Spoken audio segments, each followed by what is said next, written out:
सावलीच्या हातातील हिरव्या चुड्याचा छनछनाट पूर्ण हवेत गुंजत होता. दारासमोर घातलेली भव्य रांगोळी, झेंडूच्या फुलाचे तोरण आणि रोषणाईने नटलेला तो मोठा मांडव, सगळं काही एखाद्या स्वप्नासारखं वाटत होतं. सुमित्राबाईंच्या डोळ्यातून सतत आनंद अश्रू वाहत होते. नवरा गमावल्यानंतर त्यांनी अत्यंत कष्टाने लोकांचे ताणेबाणे सहन करत रोहनला लहानचं मोठं केलं होतं. आज त्यांचा एकुलता एक मुलगा संसाराच्या नवीन वळणावर उभा होता. सावली सारखी संस्कारी, देखणी आणि सुजाण मुलगी सुमित्राबाईंनीच रोहनसाठी पसंत केली होती. लग्नाचा सोहळा अत्यंत थाटामाटात पार पडला. मंगलाष्टके झाली, अक्षता पडल्या आणि उपस्थितांनी वधूवराला भरभरून आशीर्वाद दिले. पण जसजशी संध्याकाळ टळू लागली तसतशी रोहनच्या चेहऱ्यावर एक विचित्र अस्वस्थता दिसू लागली. तो वारंवार खिशातील मोबाईल बाहेर काढून पाहायचा, स्क्रीनकडे पाहायचा आणि पुन्हा खिशात ठेवून द्यायचा. त्याच्या कपाळावर घामाचे थेंब साचत होते. सुमित्राबाईंना वाटलं की दिवसभराच्या धावपळीमुळे आणि थकव्यामुळे रोहन अस्वस्थ असावा. त्यांनी त्याला पाणी प्यायला दिलं, पण रोहनच्या चेहऱ्यावरचा ताण कमी होत नव्हता. रात्रीचे 12 वाजले होते. घरातील सर्व पाहुणे आपापल्या खोलीत विश्रांतीसाठी गेले होते. संपूर्ण घरात एक शांतता पसरली होती. नवरीच्या पोशाखात अंगावर भरजरी शालू आणि गळ्यात मंगळसूत्र घालून सावली खोलीत रोहनची वाट पाहत बसली होती. तिचे मन नवीन भविष्याबद्दलच्या अनेक स्वप्नांनी फुलून गेले होते. काही वेळाने खोलीचा दरवाजा हळूच उघडला. रोहन आत आला, पण त्याच्या पावलांमध्ये तो आत्मविश्वास नव्हता. त्याच्या चेहऱ्यावर लग्नाचा आनंद किंवा उत्साह अजिबात नव्हता. त्याऐवजी एक अतोनात भीती, निराशा आणि अपराधीपणाची भावना स्पष्ट दिसत होती. सावली उठून उभी राहिली. ती काही विचारणार त्याआधीच रोहन तिच्या अगदी जवळ आला. त्याचे हात थरथर कापत होते. त्याने सावलीच्या डोळ्यात पाहिले आणि अत्यंत तुटलेल्या आवाजात म्हणाला, "मला माफ कर सावली, मला खरोखर माफ कर. मी हे सगळं रोखू शकलो नाही. तुझ्या आयुष्याचा खेळ खंडोबा होतोय, पण माझ्याकडे दुसरा कोणताही मार्ग उरलेला नाही." सावलीला काहीच समजेना. "काय झालंय रोहन? तुम्ही असं का बोलताय?" तिने घाबरून विचारलं. पण रोहनने तिचे शब्द पूर्ण ऐकून न घेतल्यासारखे केले. तो मागे फिरला आणि घाईघाईने खोली बाहेर पडला. सावली त्याच्या मागे धावली. खाली हॉलमध्ये सुमित्राबाई अंथरूण पांघरून सावरत होत्या. रोहनला मागच्या दाराकडे जाताना पाहून त्या म्हणाल्या, "अरे रोहन, यावेळी कुठे चाललास? पाणी प्यायला जायचं का?" पण रोहनने सुमित्राबाईंच्या हाकांकडे पूर्णपणे दुर्लक्ष केले. तो घरच्या मागच्या दरवाजातून बाहेर पडला आणि अंधारात गायब झाला. 1 तास झाला, 2 तास झाले, रात्रीचे 3 वाजले. रोहन अजूनही परत आला नव्हता. सावलीचे अश्रू थांबत नव्हते आणि सुमित्राबाईंचे मन भलत्याच शंकेने व्याकुळ झाले होते. सकाळी 5 वाजता जेव्हा उजाडले तेव्हा घरातील सर्व लोकांनी आणि ग्रामस्थांनी रोहनचा शोध सुरू केला.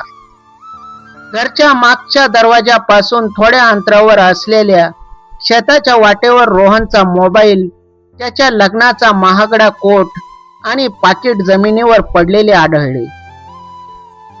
पण रोहनचा कुठेही पत्ता नव्हता. तो हवेत विरघळल्यासारखा गायब झाला होता.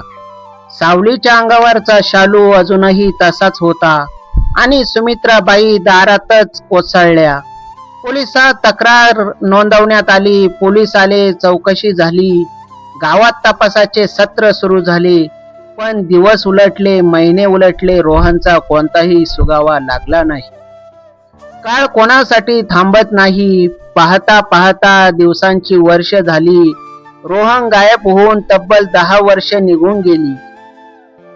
या 10 वर्षात सावली आणि सुमित्राबाईंचे आयुष्य पूर्णपणे उद्ध्वस्त झाले होते. गावात आणि नातेवाईकात रोहनच्या गायब होण्याबद्दल अनेक सुरस कथा पसरल्या. कोणी म्हणायचे मुलगा लग्नाच्याच रात्री दुसऱ्या कोणासोबत तरी पळून गेला, तर कोणी म्हणायचे त्याच्या सोबत काहीतरी भयंकर घडलंय, तो आता जिवंत नाही. सुमित्राबाईंच्या पाठीवरचे दुःखाचे ओझे दिवसेंदिवस वाढत होते, तर सावलीचे तारुण्य या बंद भीतींच्या आड सुकत चालले होते. अनेक नातेवाईकांनी, अगदी तिच्या स्वतःच्या आई वडिलांनीही सावलीवर दुसरं लग्न करण्यासाठी खूप दबाव आणला. सावली, तुझे संपूर्ण आयुष्य पुढे पडले आहे. एका गायब झालेल्या माणसासाठी तू किती वेळ स्वतःला जाळून घेणार आहेस, असे सगळे तिला विचारायचे. पण सावलीचा आपल्या प्रेमावर आणि नशिबावर ठाम विश्वास होता. ती नेहमी एकच उत्तर द्यायची, माझं मन सांगतंय रोहन जिवंत आहेत, ते मला सोडून असे कायमचे जाऊ शकत नाहीत. ते एक दिवस नक्की परत येतील आणि मी त्या दिवसाची वाट पाहीन.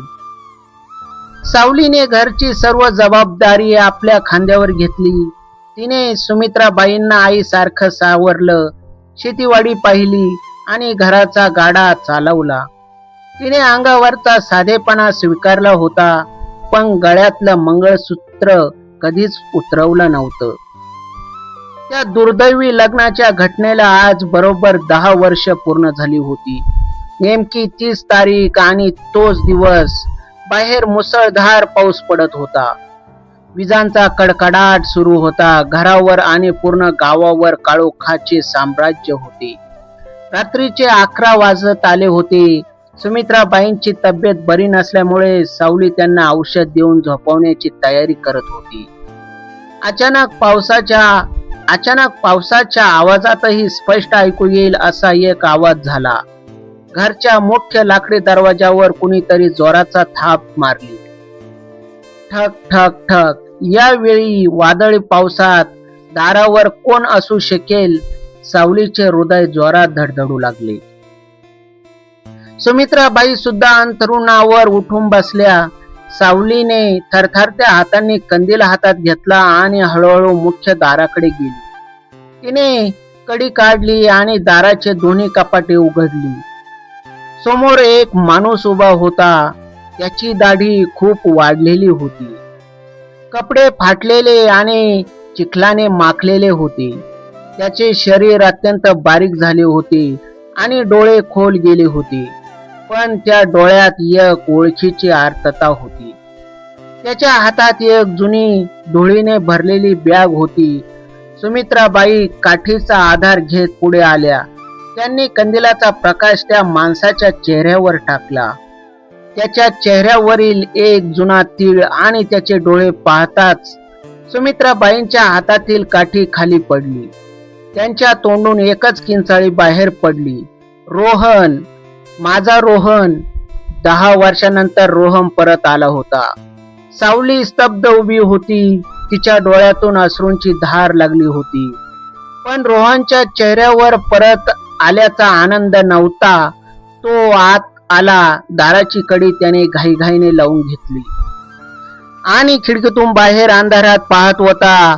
कोणी पाठलाग करीत नाही ना, हे पाहू लागला. 10 वर्षानंतर परत आलेला रोहन तो रोहन नव्हता. त्याच्या सोबत एक भयंकर आणि काळे रहस्य आले होते. रोहन घरात तर आला होता, पण तो पूर्णपणे बदलला होता. तो कोणाशीच नीट बोलत नसे. तो तासनतास खिडकीपाशी बसून बाहेर पाहत राहायचा. किंचित तसा जरी आवाज झाला तरी तो दचकून उठायचा.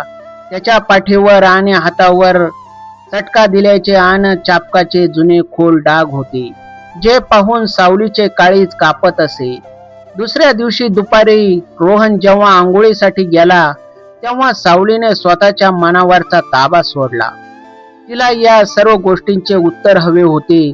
तिने हळूच रोहनची ती जुनी बॅग उचलली आणि ती उघडली. बॅग मध्ये काही जुने कपडे आणि तळाशी एक काळ्या रंगाचे प्लॅस्टिकचे पाकिट होते. सावलीने ते पाकिट बाहेर काढले आणि उघडले. आत काही इंग्रजीतील कागदपत्रे होती. सावलीने ती कागदपत्रे वाचायला सुरुवात केली आणि तिच्या पायाखालची जमीनच सरकली. तिच्या हातातील कागद खाली गळून पडले.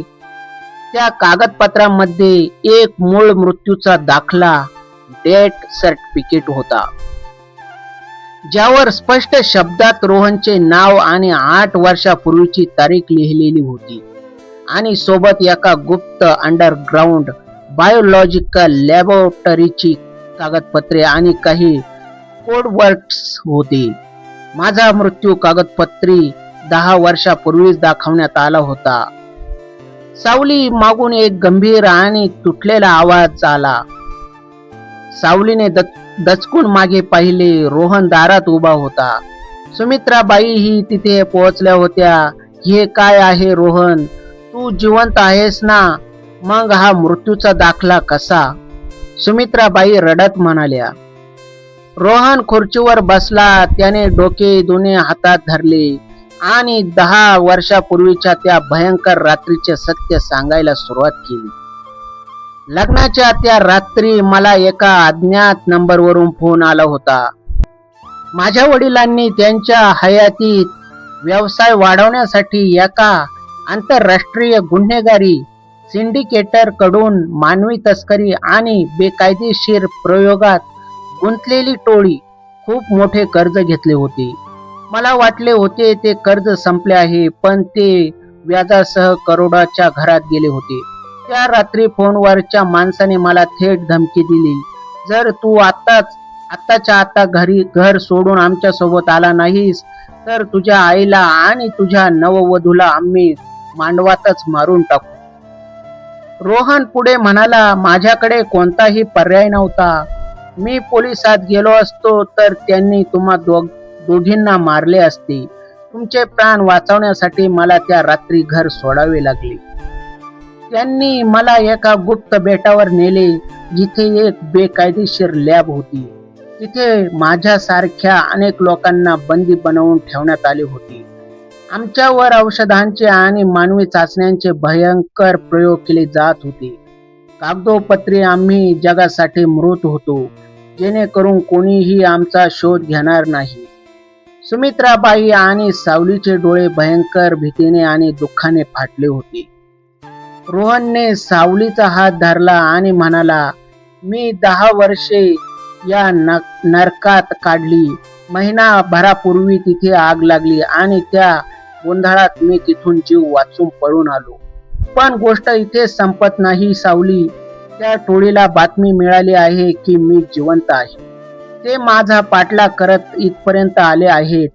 रोहनचे शब्द हवेत विरतात तोच घराबाहेर गाड्यांच्या ब्रेकचा जोरात आवाज आला. संपूर्ण घराची लाईट अचानक बंद झाली. चोही बाजूने काळोख पसरला. ते आले, ते इथे पोहोचले. रोहन घाबरून ओरडला. बाहेरून दरवाजा तोडण्याचा प्रयत्न सुरू झाला. धडक धडक. पण यावेळी सावली घाबरली नाही. 10 वर्षाचा विरह, अन्याय आणि त्रास यांनी सावलीला आतून खूप मजबूत बनवले होते. तिने सुमित्राबाईंना देवघराच्या पाठीमागील सुरक्षित खोलीत लपवली.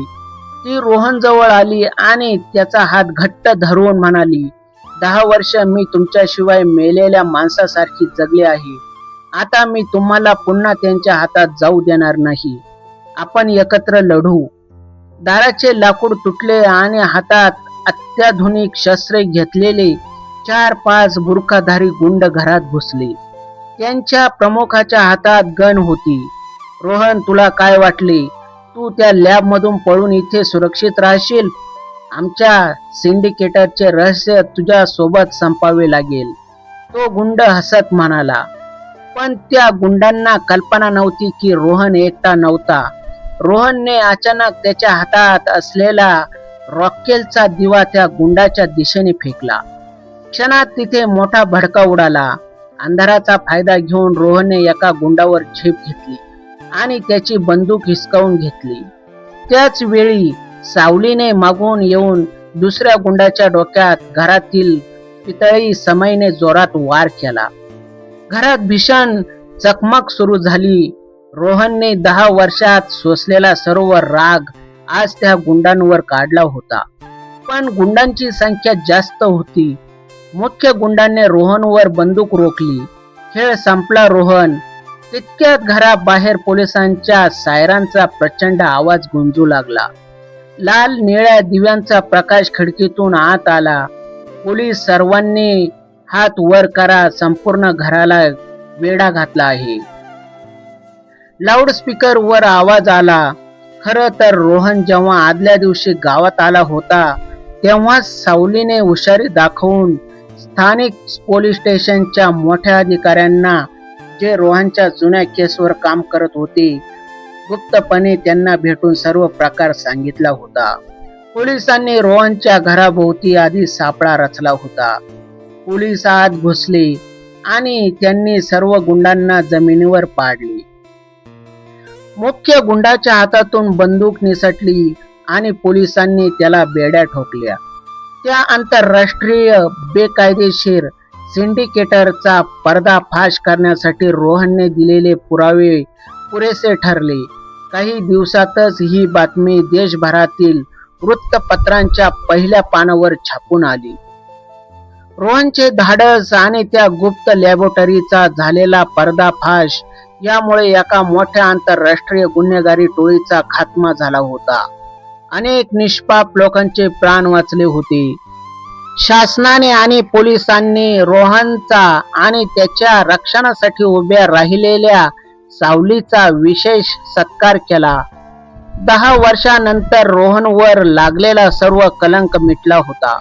तो पळून गेलेला मुलगा नव्हता, तर आपल्या कुटुंबाच्या आणि देशाच्या रक्षणासाठी 10 वर्षे नरक सोसणारा एक नायक ठरला होता. गावात आता रोजच्या सारखी चर्चा नव्हती, तर रोहन आणि सावलीच्या प्रेमाचे कौतुक होते. एक सुंदर उन्हाची कोवळी किरणे पडलेली सकाळ होती. घराचे अंगण सडा रांगोळीने सजले होते. सुमित्राबाई तुळशीला पाणी घालत होत्या. 10 वर्षानंतर त्यांच्या चेहऱ्यावर खरेखुरे हास्य आणि समाधान दिसत होते. अंगणात उभ्या असलेल्या सावलीजवळ रोहन आला. त्याने तिच्या खांद्यावर हात ठेवला. सावलीने त्याच्याकडे पाहिले. सावली, मी तुझ्या आयुष्यातील सर्वात मौल्यवान 10 वर्षे हिरावून घेतले. मी तुला ते सुख देऊ शकलो नाही ज्याची तू हकदार होतीस. तू मला माफ करू शकशील? रोहनच्या डोळ्यात अवंढा आला होता. सावली हसली. तिने रोहनच्या हातावर हात ठेवला आणि गळ्यातल्या मंगळसूत्राला स्पर्श करत म्हणाली, 10 वर्षाचा काळ कठीण होता रोहन, पण त्या काळोखाने मला शिकवले की खरे प्रेम कधीच संपत नाही. ते 10 वर्ष माझ्या आयुष्याचा एक वाईट टप्पा होता, पण आजपासून सुरू होणारे प्रत्येक वर्ष फक्त आपले असेल. रोहनने सावलीला जवळ घेतले. दूरवर देवळातल्या घंटेचा गोड आवाज घुमत होता. 10 वर्षाचे ते भयानक रहस्य शेवटी सुटले होते आणि एका तुटलेल्या कुटुंबाची, खऱ्या प्रेमाची आणि विश्वासाची नवी सुंदर पहाट झाली होती. मित्रांनो, ही कथा तुम्हाला कशी वाटली? सावलीचा विश्वास आणि रोहनचा हा त्याग पाहून तुमच्या डोळ्यातही पाणी आलं ना? जर ही रहस्यमय आणि भावनिक कथा तुम्हाला आवडली असेल तर व्हिडिओला लाईक नक्की करा, आपल्या मित्रांबरोबर शेअर करा आणि अशाच नवनवीन उत्कंठवर्धक मराठी गोष्टी पाहण्यासाठी, ऐकण्यासाठी आपल्या चॅनलला सबस्क्राईब करा. तुमच्या प्रतिक्रिया आम्हाला कमेंट करून नक्की कळवा. धन्यवाद.